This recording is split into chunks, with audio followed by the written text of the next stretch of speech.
Hey guys, welcome back to the channel. Today we're going to be talking about a sponge filter versus corner filter, what the advantages are of both of these filters and what the disadvantages are. That way if you're looking on the market to decide what filter you're trying to run, this will give you a kind of a baseline idea of what you can expect out of each filter to help you decide. Now, this right here is a sponge filter. Now if you want to basically, what is a sponge filter is it is a filter that runs basically on a sponge. Now, this is an Aquatop brand, and sponge filters are the same besides a few things. The things that are different on sponge filters are how many pores are in the sponge. So as you look on this one, it's very fine. Whereas a sponge filter from, let's say, Aquarium Co-op is very coarse. And that basically all it matters is what type of particles it can trap when it comes to mechanical filtration. So the smaller the pores on a sponge, the smaller particles will pick up, and the larger the pores means it won't pick up as small as particles, but it'll also pick up larger particles. Now, sponge filters are ran off of air, or you can hook up to a power head. Now most people operate it on air using a simple air pump and air line, and depending on the make and model of your sponge filter, you might be able to run a air stone. Now when it comes down to simplicity, you almost can't beat a sponge filter. There's no moving parts, so there's literally just the uplift tube, the top cap where it has a nipple that your airline will attach to. It has the sponge itself, which depending on your sponge, it might be the circle, it might be square, it might be porcelain, it might be fine. You have a cage system, and in this case, this model actually has a hard piece of tubing that the airline attaches to, and that's what it runs off of, in your weighted base. And that's it. Now the weighted base is to help it not float, and it helps it sit on the bottom of your aquarium. And this is all your filtration is. So if you think about a sponge, it has a lot of surface area. Every single pore inside of the sponge will eventually be in contact with the water. And that's a lot of surface area, and that's a lot of area for beneficial bacteria to cultivate on. And this will run your nitrogen cycle. It'll have bacteria that converts ammonia into nitrate, and then another set of bacteria changing nitrite into nitrate. And this is all that is to a sponge filter. Now, a disadvantage to a sponge filter is, let me go ahead and put this back together again, is this is all you got. You don't have any way of actually using chemical filtration, and you're limited on how much mechanical filtration you can do, because it's usually being ran on air and it's not a lot of filtration, not a lot of flow going through it, which you don't need to have a lot of flow when it does to a sponge filter. So the biggest downside is you can't run any other type of filtration along with your sponge filter. Now, a pro that a sponge filter has is it's very good at keeping water agitated and allowing gas exchange to the surface, because it's creating bubbles through this intake tube, uplift tube I mean, and that is actually stirring up the water, and that's what allows oxygen to get into the water and helps increase oxygen for your fish. And it's very simple to clean. When you go to clean it, you get a bag, and before you take this out of the water, you just scoop up, you put the bag in the aquarium, and you drop the bag, you drop the sponge filter into the bag, and then you remove it out of the aquarium. That way you don't release all the gunk that's on your sponge into your aquarium. Because if you would just pull the sponge filter out of your aquarium without even putting anything underneath it to catch the water and debris off of it, you basically be taking everything this filter has sucked up and kept, and it'll be all along your aquarium, and then you'll have a dirty aquarium. So as long as you use a bag or a container of some sort to put this in, then you have no trouble.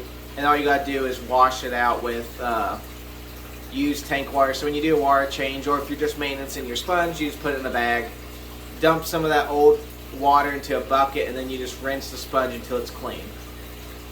Now we'll talk about the corner filter. Now, it as well can be ran off of a power head, or you run it off of air like a sponge. And the difference is, really when it comes down to, there's only two differences that a corner filter has. It's also very simple, there's no moving parts, and there's only three pieces. You got your basket, you have a crate that kind of reminds me of like an under gravel filter, and you have the top piece along with the uplift tube. Now, basically the same thing applies that a sponge filter has to a corner filter. It's very simple, it runs off air, but there's two big things that are an advantage when it comes to corner filter. One is you can run whatever you can fit inside this basket. So if you want to run a sponge and filter floss and carbon, you can run it inside of this filter. It's actually an air filter that allows you to do whatever type of filtration you want. You could put Purgen in here, you could put bio rings, bio balls, you could put a coarse sponge or fine sponge, a medium sponge, you can put filter floss, filter pads, whatever you want to, and it will fulfill any chemical filtration needs that you may want to have that you can't accomplish with a sponge filter. Now, another benefit too is when you go to maintenance it, you don't have to use a container to go on the outside of this. You can lift this up as is. You just take off the air line and you just lift this entire thing out of the water. That's one of the biggest things, because your basket has no way of draining water when you pull it up out. Now, the way this one works is it has these little intakes on each of the corners, and that's why they call it a corner filter. And it has one side that doesn't, because this is meant to go tuck into the side of your aquarium, and it brings in water from each of these intakes, and it flows from the top to bottom. This crate sits on the inside, and that's where your media will sit. Your media will sit on top of this crate, and the water will be drawn through your media down to this little area, and then back up this tube, and then of course through the uplift tube on this. That's one of the biggest things that I like about a corner filter over a sponge filter, is if you need to run like carbon to remove medicine, then it's real easy with this. Now, this setup is actually kind of a downside too, because unlike the sponge filter that's pulling water in from all sides of the sponge, this can only pull in from these three sides. So anything behind this corner isn't going to be sucked up as much. Anything between these two aren't going to be sucked up as much. So it has restrictions on how much things can actually be sucked into it. Another downside is most of these corner filters do not have a weighted base. Well, the fish are splashing. But it does not have a weighted base. So when you put this in your aquarium and you don't get all the air out, which is also a inconvenience, this will like to tend to float. So when you stick it in there and you fill it up with water, sometimes air gets trapped up in this lid. Now you can be able to burp it if you pop it open and stuff, but if you don't get all the air out, it'll actually want to float. And you want to be able to put some heavy rocks or sand or whatever type of substrate you're using, and you kind of want to put it around this to help hold it down. But that's the biggest downside with the corner filter. Now, both of these filters run off air or power head. They're very simple to use, and maintenance is about the same. So when it comes down to choosing between these two filters, I like to decide, what am I filtering? Am I filtering just a little bit of mechanical filtration and just need biological? Sponge filter. I'll go for a sponge filter. But if I want to go with a air filter that I can use chemical filtration, well, the sponge filter really isn't that good for it.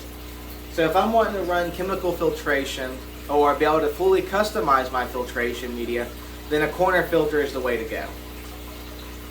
Either way, both of these filters will accomplish whatever you need to accomplish, and they're very simple and cheap. They are about the same cost when you go to look into them, and they run off the same air pump, and the flow rate is dependent on the amount of air you put through it. Although a sponge filter will flow more water than what a corner filter will, because it's able to pull from all sides, and the corner filter is not. So hopefully you guys learned something between these two filters, and hopefully this help you guys decide what you want to use. So if you guys like this video, hit the thumbs up and share it if you like. And if you want to, subscribe to the channel, because I'm doing videos like this all the time. I have 22 aquariums in my fish room, so there's always something I can film. However, behind me, this rack is relatively empty because I actually had a little bit of an inconvenience with my floor from a tank that decided to leak just a little bit of water, and I had to move all my fish tanks into like my kitchen until I could get the floor fixed. But I'll be doing a separate video on that, guys. So hopefully you guys enjoyed this video. As always, stay safe, keep keeping fish, and I'll see you next time.